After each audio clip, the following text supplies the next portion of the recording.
Oi pessoal, tudo bem com vocês? Meu nome é Mariana e esse é o canal Sobrenatural. Bora de relatos sobrenaturais? Mas antes eu quero pedir a você que gosta aí do canal, já deixa seu like, compartilha com seus amigos, se inscreva quem não é inscrito, ative o sininho para não perder nenhuma novidade aqui do canal. Se esse vídeo tiver a função aí de hypar, também hype ele aí pra mim, isso ajuda muito aqui. E se você tiver alguma história relacionada ao sobrenatural, quiser mandar aqui pra mim, o e-mail vai estar aqui na descrição do vídeo. Mas agora chega de papo, chega de enrolação e bora para esses relatos.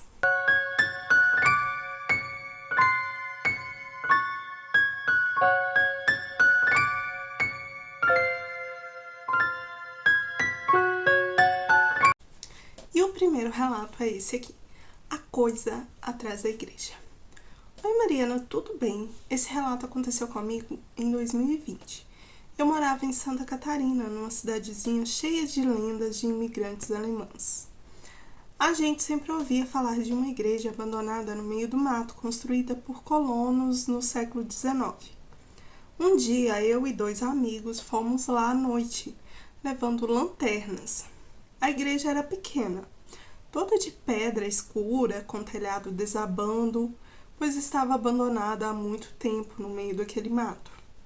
Parecia deserta, mas quando chegamos lá, entramos e quando estava mais ou menos perto do altar, no meio da igreja, para ser mais exato, ouvimos um choro baixo vindo detrás do altar, mas do lado de fora.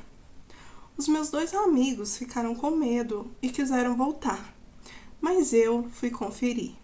Sabe quando você quer se mostrar de valentão, porém se arrepende depois? Pois é. Dei a volta pelo lado de fora com a lanterna, já estava tremendo, e meus amigos voltaram para o carro. Atrás da igreja, vi o que parecia ser uma criança ajoelhada chorando de costas para mim. Eu ia chamar, mas antes que eu falasse qualquer coisa, ela virou a cabeça. E era uma cabeça grande demais. Um rosto deformado, sem olhos, só buracos. Senti um desespero tão forte que minhas pernas travaram e eu paralisei. Só consegui me mexer quando ouvi meus amigos me gritando lá do carro e me chamando para ir embora. E só assim eu consegui sair daquele transe e consegui correr. Quando cheguei até lá, eles juraram que viram uma coisa saindo da mata atrás de mim. Eu entrei no carro o mais rápido que pude, liguei e saí. Mas não me lembro como dirigi até em casa. Só lembro que o choro continuava de alguma forma dentro da minha cabeça e ficou por dias. Contei à minha mãe sobre ter ido lá e ela disse que lá foi palco de muitas mortes, que a igreja não era uma igreja comum como a que conhecemos. O padre que lá frequentava só se vestia de vermelho e as pessoas de preto. E meu avô acreditava que lá era uma igreja que prezava o ocultismo. Depois disso, não voltei mais lá. Nem sei se ela ainda existe, pois já estava bem velha, caindo aos pedaços. E me apeguei mais a Deus também. E só assim aquele choro na minha cabeça passou. Mariana, esse foi o meu relato. Espero que você tenha gostado. Muito obrigada pelo seu relato. E que interessante, né? Uma igreja do século XIX abandonada ali. Ela teria sido feita ali pelos imigrantes. Seu avô acreditava que era uma igreja de ocultismo. Será que era satanista ou algo do tipo? Né? O padre que lá frequentava se vestia de vermelho e as pessoas de preto. Será que seria algo assim? E essa criança chorando? Será que foi alguma alma que foi, né, aconteceu? Sua mãe fala que foi palco de muitas mortes. Será que é alguma alma que ficou presa lá? Que interessante. Próximo relato. O velório na casa antiga. Oi Mariana, tudo bem? Meu nome é Paula e esse relato é meu. Aconteceu comigo. É um relato curto, mas eu acho bem interessante. Foi em 2019, no interior da Bahia. minha avó morreu e o velório aconteceu na própria casa dela, como era tradição na nossa família. Era uma casa muito antiga, de pé direito alto, janelas pesadas, chão de madeira que rangia a cada passo. Eu não queria dormir lá, mas minha mãe insistiu. De madrugada acordei com um barulho de passos pesados no corredor. Achei que fosse de algum parente. Fiquei deitada ouvindo, só que os passos pararam na frente da porta do quarto que eu estava. E de repente eu vi a maçaneta girar lentamente. Eu prendi a respiração de medo e a porta abriu. E depois de alguns segundos, senti um cheiro forte de flores murchas. E aquele cheiro invadiu o quarto. Parecia com o mesmo cheiro da coroa de flores que estava na sala onde o corpo da minha avó estava. De manhã, contei para minha mãe. Ela empalideceu e só me disse o seguinte: quando alguém muito velho morre, às vezes eles vêm em busca de companhia. Saí daquela casa no mesmo dia. Nunca mais voltei. Não sei se era realmente a minha avó, pois não tive coragem de abrir os olhos. Mas depois do que a minha mãe falou, confesso que fiquei com medo. Mariana, esse foi o meu relato. Confesso que até hoje sempre invento desculpas para não ir lá, mesmo que seja para ir e voltar no mesmo dia. Muito obrigada pelo relato. E será que ela, apesar que tem, né, gente, pelo menos na minha família, né, as pessoas acreditam, os mais antigos acreditam que quando uma pessoa morre, ainda mais assim, antigamente, né, realmente os velórios eram ali na casa. Hoje tem as capelas mortuárias, né, que é bem mais prático. Mas as pessoas acreditavam que a alma da pessoa, né, os antigos, que a alma da pessoa fica presa ali na casa de uma certa forma durante 7 dias. E só depois desse tempo que é como se fosse uma aceitação ali da passagem ou algo do tipo. Desprender. Agora, essa coisa aí de que eles, uma pessoa mais velha, quando morre, vem ali em busca de companhia, essa aí pra mim é nova. E lógico que dá medo, você imagina, você ainda passar por tudo isso e você ouvir algo assim, né? Mas vamos aqui pro próximo relato, que se chama Aparição na Chuva. A gente tem bastante relatos aqui, né, de fantasmas, aparições nas chuvas. Mas vamos aqui para esse. Oi Mariana, tudo bem? Meu nome é Helena e esse relato foi minha mãe que me contou. Aconteceu com meu tio Felipe. Ele que viveu um amor intenso e pena que foi interrompido muito cedo por um câncer fatal. Vou te contar a história deles. Eu acho muito linda e triste. Vejo a tristeza nos olhos do meu tio, que até hoje não conseguiu seguir em frente. Mas chega de falar e segue o relato abaixo. Felipe e Marina se conheceram em um dia de chuva, num café escondido no centro de Curitiba. A conversa começou com um comentário bobo sobre o clima, terminou com os dois rindo, como velhos conhecidos. A partir dali, todos os dias dos namorados foram passados no mesmo lugar. Um banco de parque antigo cercado por ipês e fontes silenciosas. Lá eles trocavam presentes e ficavam lá por horas se namorando. Mas em 1998, Marina descobriu um câncer muito raro, agressivo. Ela lutou com toda a sua força por 8 meses. No último dia dos namorados que passaram junto, ela estava muito magra, com um lenço na cabeça, mas sorria, feliz. E ali ela fez o meu tio prometer-lhe algo, que se algum dia ela não estivesse mais ali, ele voltaria àquele banco, fecharia os olhos e imaginaria que ela estivesse ali de alguma forma, pois segundo ela estaria ali sim. Ela faleceu 2 meses depois desse último encontro nesse parque. Tio Felipe perdeu o chão. Durante 1 ano, não foi ao parque. Tentava fingir que ela estava internada em um hospital, em algum lugar. Ele não aceitou muito bem a sua partida. Mas quando o dia dos namorados de 2000 chegou, ele decidiu que precisaria honrar ali a promessa de alguma forma. Então comprou uma rosa branca, um perfume que ela gostava e foi lá até o parque e sentou no banco. O céu estava cinza, pois segundo ele estava armando chuva. O ar gelado, aquele tempo de chuva triste mesmo. À medida que se aproximava, a chuva começou a cair fina, densa, como se o céu chorasse com ele. Segundo ele, foi essa sensação que ele teve. Sentou-se no banco e então viu a poucos metros de distância, de pé, uma mulher de vestido branco, todo encharcado, mas intacta. Os cabelos caíam soltos, o rosto era o dela, de Marina. Ela olhava para ele, sorria, acenava. Felipe não conseguia se mover. Ele apenas paralisou. Diz ele que as pernas pareciam pedras.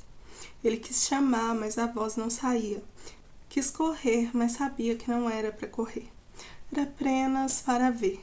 De alguma forma, ele entendia que era um jeito que ela arrumou para se despedir dele, já que quando ela faleceu ele não chegou a tempo. Ela levantou a mão num gesto de despedida e então caminhou devagar em direção contrária dele, até desaparecer. No banco ao lado dele, uma rosa branca, seca, como se tivesse sido colocada ali há vários dias. Felipe chorou por horas. Nos anos seguintes, voltou ao parque sempre no mesmo dia. Às vezes levava flores, outras vezes apenas o silêncio. Nunca mais a viu, mas sabia que de alguma forma ela ainda estava ali, mesmo que ela não se mostrasse mais para ele. Mariana, eu não tenho como provar, mas dá para ver a tristeza no rosto do meu tio. E depois dessa perda, ele não conseguiu seguir sua vida em frente, pelo menos a vida amorosa. Espero que você tenha gostado. Olha, gente, esse relato aqui, ó, bom pro Dia dos Namorados. Eu separei aqui, eu não tinha lido ele, né? Seria um relato bom pro Dia dos Namorados e triste, né? Muito obrigada aí a moça que enviou, né? E lindo, né? E triste ao mesmo tempo, né? E sim, né? Como ele não chegou a tempo de se despedir dela lá no hospital, ela deu um jeitinho ali de ir e despedir dele ali, né? E ele ainda continua indo lá no parque, de alguma forma ele ainda sente a presença dela lá. Que legal. Vamos aqui pro próximo relato, o hóspede da pousada em Ouro Preto. Oi Mariana, meu nome é Crislaine, tenho 35 anos hoje e estou te enviando um relato que aconteceu comigo. Eu trabalhava como recepcionista em uma pousada antiga em Ouro Preto, Minas Gerais. O prédio era do século XVIII, daqueles com o piso de madeira que range e janelas de madeiras pesadas. Numa noite, um hóspede chegou sem reserva. Um senhor alto, magro, usando um sobretudo escuro. Disse que queria um quarto por uma noite apenas. Achei estranho, mas como havia vaga, preenchi a ficha dele. Só que na manhã seguinte, o quarto estava vazio. A cama nem parecia ter sido usada. Quando fui conferir ali os dados da ficha de registro, vi que ele havia assinado, mas o papel estava em branco. Nenhuma assinatura dele, só a minha letra. Chamei o gerente e ele riu de nervoso e me contou o seguinte: você pegou o quarto 7, né? Eu disse que sim. Ele disse assim: pois é, há 50 anos, segundo a história, um viajante morreu ali naquele quarto. E de tempos em tempos dizem que ele volta e pede um quarto. E você não é a primeira a vê-lo. Teve outras recepcionistas antes de você que também chegaram a vê-lo e registrá-lo como você fez. E no outro dia ele havia sumido. Depois disso, nunca mais quis ficar sozinha na recepção de madrugada. Ainda trabalhei lá por mais 3 anos. E o quarto 7, de tanto acontecer isso desse viajante, ele foi fechado definitivamente. Quando os outros hóspedes também começaram a reclamar de barulhos e passos, de alguém batendo na porta às 3 da manhã, de pessoas batendo na parede. Acho que aquele espírito de alguma forma ainda vive lá ou fica relembrando. Eu não sei bem, Mariana. Mariana, isso aconteceu comigo e não faz muito tempo. Muito obrigada pelo relato. E seria, acho que impressão não, né? Porque de tempos em tempos, será que a data que ele volta é a mesma que ele faleceu? Ele faleceu lá nesse quarto?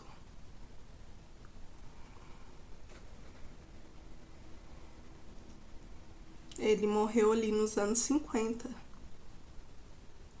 E os hóspedes ouvem barulhos batendo na porta às 3 da manhã nas paredes. Passos. E o quarto foi fechado. Então, todo, desde os anos 50, ele, outras pessoas também viram, registrava ele, conversava com ele. Pode ser uma impressão, talvez. Não, mas você conversar, você não... Não, ele pediu, o quarto 7. Aqui, ó, disse que queria um quarto por uma noite apenas. Então, assim, ele chegou a falar, né? Então, talvez um espírito que esteja ali revivendo esse momento. Porque a impressão, eu achei que fosse, mas eu acho que a impressão não é. Porque a impressão, ela só, aparece ali, mas ela não tem nem... acho que ela não expressa nada, não fala nada. Né? E esse aí já falou. Seria um fantasma, de alguma maneira, ele está preso ali. Mas vamos aqui pro próximo e último relato, que é a mulher do poço. Oi, Mariana, tudo bem? Meu nome é Kátia e esse relato eu ouvi da minha avó. Eu não cheguei a conhecer a família, mas a minha avó sim.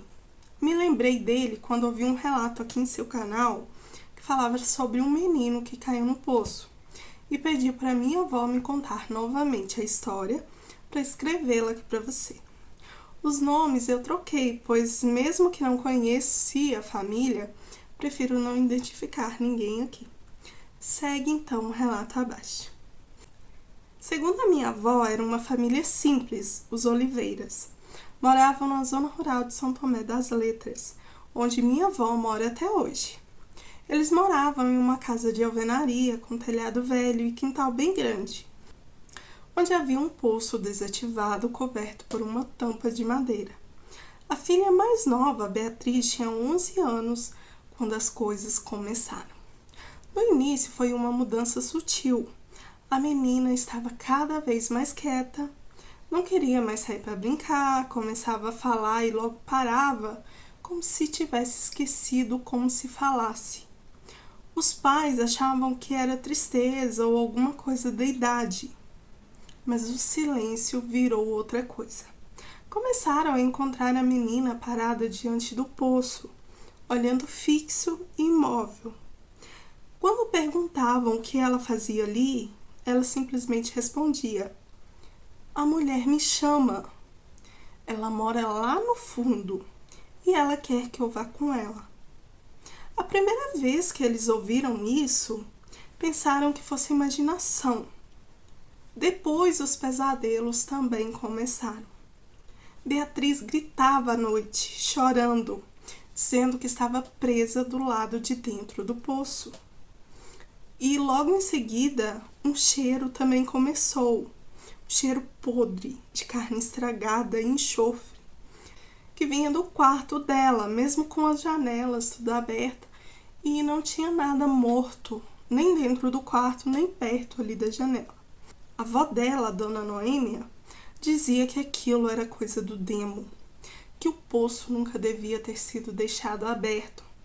Contava histórias antigas de pessoas suicidas e benzedeiras enterradas vivas naquele mato, perto do poço. E que quando se mudaram para lá, eles tentaram reativar ali o poço. Porém, foram encontradas várias ossadas lá. E eles só o tamparam novamente ao invés de soterrar. As coisas só pioravam. E numa noite de sexta-feira, a mãe ouviu passos pesados no corredor. Pensou ser o marido, mas ele dormia ali ao seu lado. Levantou e viu Beatriz no escuro, de costas, arranhando a parede. Quando ela acendeu a luz e foi pegar ali a menina, ela viu que as unhas estavam em carne viva e a parede toda riscadas com palavras que ninguém entendia. Eles resolveram então chamar o padre, pois sabia que aquilo de alguma forma não era normal. Ele foi, benzeu a casa, jogou água benta, disse que a menina precisava de muita oração. Porém, ele orou e ela, em vez de melhorar, só piorou. Naquela mesma noite, ela teve uma crise violenta. Se debatia, xingava em voz grave, arranhava a própria pele e dizia: "Eu não sou ela, eu só uso a pele dela." O médico da cidade disse que era epilepsia, talvez esquizofrenia infantil. Deram calmante, mas nada adiantava. Foi quando o pai, desesperado, decidiu fazer o que a avó recomendava. Cobriu o poço com cruzes feitas de madeira consagrada e foi chamar um homem que mexia com coisas fortes, um tipo de benzedor temido por todos na região. O homem ficou na casa por 2 dias, não falava muito, só observava a menina e caminhava em volta do poço. Já no 3º dia, ele mandou que todos se afastassem, quebrou o lacre de madeira e jogou uma cruz de ferro lá dentro do poço e entoou uma oração que parecia ser aramaico. O poço respondeu com um vento seco, como se tivesse respirado. Era estranho demais. Beatriz gritava dizendo que estava queimando e desmaiou na mesma hora.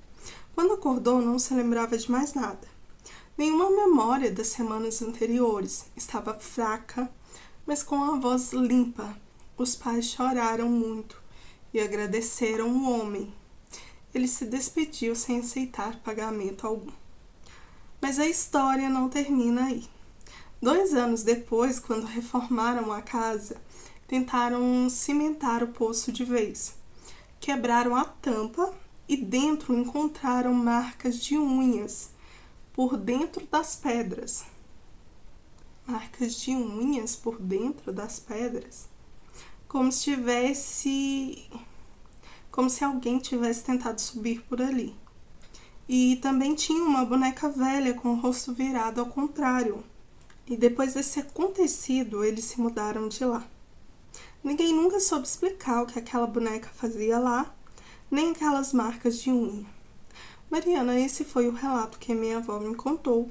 Eu acredito nela e acho que talvez fosse algum espírito que foi enterrado ali e não encontrou paz. Espero que você tenha gostado. Muito obrigada pelo relato. E que louco! Então, deve que tinha algum espírito ali. E ela, queria ali o corpo da menina, uma possessão, talvez. Que ela fala aqui, ó. Cadê aqui, ó? Depois que o padre benzeu, né? Ela só piorou. Aí ela teve uma crise e ela falava: "Eu não sou ela, eu só uso a pele dela." Então era algo que tava ali, possuindo a menina. Talvez que nem ela falou que um espírito foi enterrado por ali. Que a avó falava que aqui, ó, muitos suicidas e benzedeiras foram enterradas vivas ali.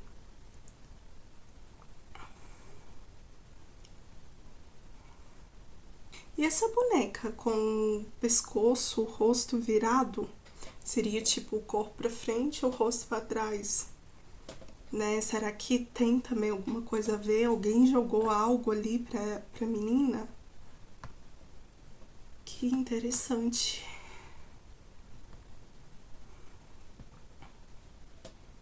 E ao mesmo tempo dá medo também, né, gente?